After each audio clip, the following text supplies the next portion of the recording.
అమరావతి రావాలి.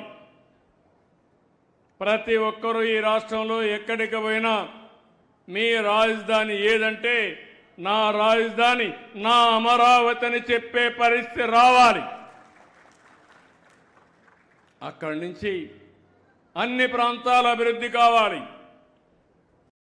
నెల్లూరు జిల్లా ఉంది, ఇప్పుడు కొత్తగా వచ్చిన కందుకూరు కూడా ఉంది, కృష్ణపట్నం పోర్ట్ ఉంది, కృష్ణపట్నంలో ఇప్పటికే క్రిష్ సిటీ కూడా వచ్చింది, ఇండస్ట్రియల్ పార్క్ పనులు అవుతున్నాయి. రామాయంపట్నం వచ్చింది, రామాయంపట్నంలో బీపీసీఎల్ 95,000 కోట్ల రూపాయలు ఖర్చు పెట్టి పెద్ద రిఫైనరీ పెడుతున్నారు. అదే సమయంలో అక్కడనే అరామ్కో కూడా వచ్చి వారితో కలిసి నెక్స్ట్ లెవెల్కి తీసుకుపోవాలని ఆలోచిస్తున్నారు. అదే మాదిరిగా ఏదైతే ఎప్పటి నుంచో చెప్పాను ఎయిర్పోర్ట్, తప్పకుండా కావలి పక్కన ఏదైతే మన దగదర్తి ఎయిర్పోర్ట్ తొందరలోనే ప్రారంభించి వీలైనంత తొందరలో పూర్తి చేస్తాం. 2 పోర్ట్లు,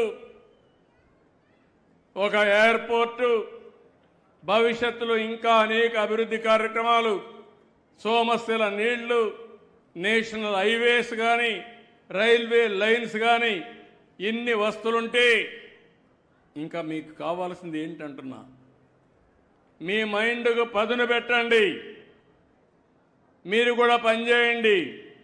నేను ఒకటే ఆలోచిస్తున్నాను, ఈ 3 ప్రాంతాలకి 2 జిల్లాలకి వస్తే తిరుపతి ఒక స్పిరిచువల్ సెంటర్గా ఉంది, శ్రీ సిటీ ఇక్కడే ఉంది. రేపు కూడా ఎల్జీ 5,000 కోట్ల రూపాయలు ఖర్చు పెట్టి ఒక 10,000 మంది ఉద్యోగాలు కూడా క్రియేట్ చేసే పరిస్థితికి వస్తున్నారు. ఇప్పటికే చాలా ఇండస్ట్రీస్ వచ్చాయి, ఇంకా పరిశ్రమలు వస్తాయి. ఇంకో పక్క రాయలసీమ ఉంది, గ్రీన్ ఎనర్జీ హబ్గా తయారవుతుంది, హైటెక్ ఇండస్ట్రీస్ వస్తాయి, విశాఖపట్నంలో స్టీల్ వస్తుంది. ఈ విధంగా మొత్తం రాష్ట్రమంతా అభివృద్ధి చేయాలనేది నా ఆలోచన. ఇప్పుడే రామనారాయణ గారు చెప్పినట్టు ఇక్కడే సోమశిల ఉంది, కానీ మీ నియోజకవర్గంలో ఉంది, కానీ మీ నియోజకవర్గానికి నీళ్లు రావడం లేదు. ఆ నీళ్లు ఇచ్చే బాధ్యత ఈ ప్రభుత్వానిదని మరొక్కసారి మీ అందరికీ హామీ ఇస్తున్నాను. ఇదే కాదు, భవిష్యత్తులో నా ఆలోచన అంతా ఎక్కడికక్కడ ప్రతి ఎకరాకు నీళ్లు ఇవ్వాలని.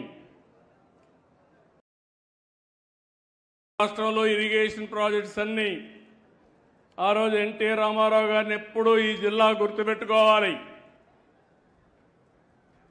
శ్రీశైలం నుంచి నీళ్లు, ఆ నీళ్లు నేరుగా తమిళనాడుకు తీసుకుపోవాలంటే కాదు, నా రాయలసీమ నా నెల్లూరుకు నీళ్లు ఇచ్చిన తర్వాతనే తమిళనాడుకి వెళతాయని ఆ రోజు శ్రీకారం చుట్టిన వ్యక్తి ఎన్టీ రామారావు గారు. ఆ నీళ్లు వస్తున్నాయి కాబట్టి సోమశిల నిండుతా ఉంది. సోమశిలే కాదు, కందలేరు నిర్మాణం చేసిన వ్యక్తి ఎన్టీ రామారావు గారు. తెలుగుదేశం పార్టీ జిల్లాలో చాలా కార్యక్రమాలు చేశాం, అందుకే అవన్నీ గుర్తించి మొట్టమొదటిసారిగా 10 సీట్లకు 10 సీట్లు గెలిపించారు. ఇది శుభ పరిణామం. అందుకని జిల్లా అభివృద్ధి చేస్తాం. ఇప్పుడే ఇంజనీరింగ్ కాలేజ్ చెప్పారు, ఇక్కడ యూనివర్సిటీ ఒక కాలేజీ కావాలని ఈరోజు అడిగారు. తప్పకుండా ఆ కాలేజీని ఆత్మకూరులోనే పెడతాం. ఇవన్నీ ఒక ఎత్తు అయితే, నేను ఆలోచించేది అభివృద్ధి సంపద సృష్టిస్తుంది, ప్రభుత్వానికి ఆదాయం వస్తుంది. అదే సమయంలో పేదవాళ్ళు సంపద వస్తే కొంతమందికే పరిమితం అయితే అది అభివృద్ధి కాదు. అభివృద్ధి అందరికీ అందాలి. ఈ ఫలితాలు పేద కుటుంబాలకు కూడా రావాలి. పేదల జీవితాల్లో మార్పులు రావాల్సిన అవసరం ఉంది. మీరందరూ గుర్తుపెట్టుకోండి, ఎన్నికల ముందు నేను ఒకే మాట చెప్పాను, సంపద సృష్టిస్తాం, అభివృద్ధి చేస్తాం.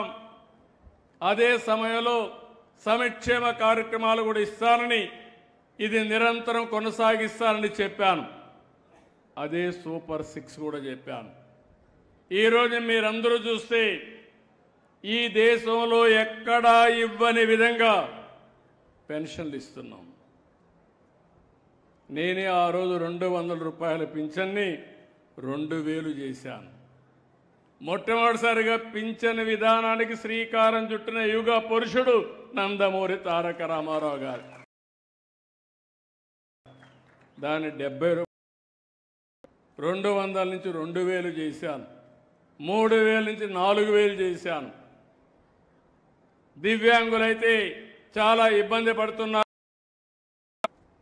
ఒకప్పుడు 5000 చేసి 5000 నుంచి ఒకటేసారి 3000 చేశాను. మళ్ళీ 3000 నుంచి 6000 చేశాను. ఈరోజు రాష్ట్రంలో ఉండే దివ్యాంగుల పైన అత్యంత ప్రేమ చూపించిన పార్టీ తెలుగుదేశం, ఎన్డీఏ అని చెప్పి కూడా నేను మీకు తెలియజేస్తున్నా. వాళ్ళ కష్టాలు నాకు తెలుసు. దేవుడు వాళ్ళని సరిగా చూడలేదు. అట్లని చెప్పి మానవత్వం లేకుండా మనం కూడా ఆదుకోకపోతే ఎవరు ఆదుకుంటారని చెప్పి అడుగుతున్నా. అందుకే నేను 6000 రూపాయలు చేశాను. ఇంకో పక్క మీరు చూస్తే కిడ్నీ పోయి డయాలిసిస్ చేసుకుంటారు, లేకుంటే లెప్రసీ వచ్చి ఇబ్బందుల్లో ఉంటారు. అలాంటి వాళ్లకు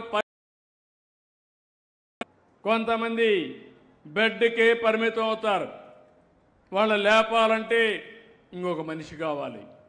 అందుకే అలాంటి వారికి 15,000 రూపాయలు చేసి చూపించిన ఏకైక ప్రభుత్వం ఎన్డీఏ ప్రభుత్వం. ఇలాంటి కార్యక్రమాల కోసం మీరు ఒక్కసారి ఆలోచిస్తే నేను తప్పకుండా మీ దగ్గరికి రావాలని పేదల సేవలో కార్యక్రమం పెట్టాను. ఈ పేదల సేవలో కార్యక్రమం 2718 కోట్ల రూపాయలు ప్రతి నెల ఇస్తున్నాం. ఎక్కడ జరగల.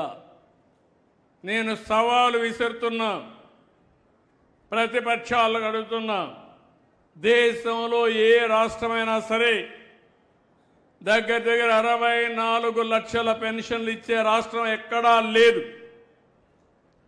దగ్గర మీరు చూస్తే 33,100 కోట్లు సంవత్సరానికి ఖర్చు పెట్టే ఏకైక ప్రభుత్వం ఎన్డీఏ ప్రభుత్వం ఆంధ్రప్రదేశ్లో ఎక్కడా లేదు ఇది.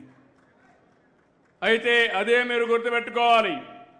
ఇది పేదలపై నుండే ప్రేమ, అభిమానం. పేదరికంలో ఉండే పేదల్ని మనం ఆదుకోకపోతే ఎవరు ఆదుకుంటారని అడుగుతున్నా.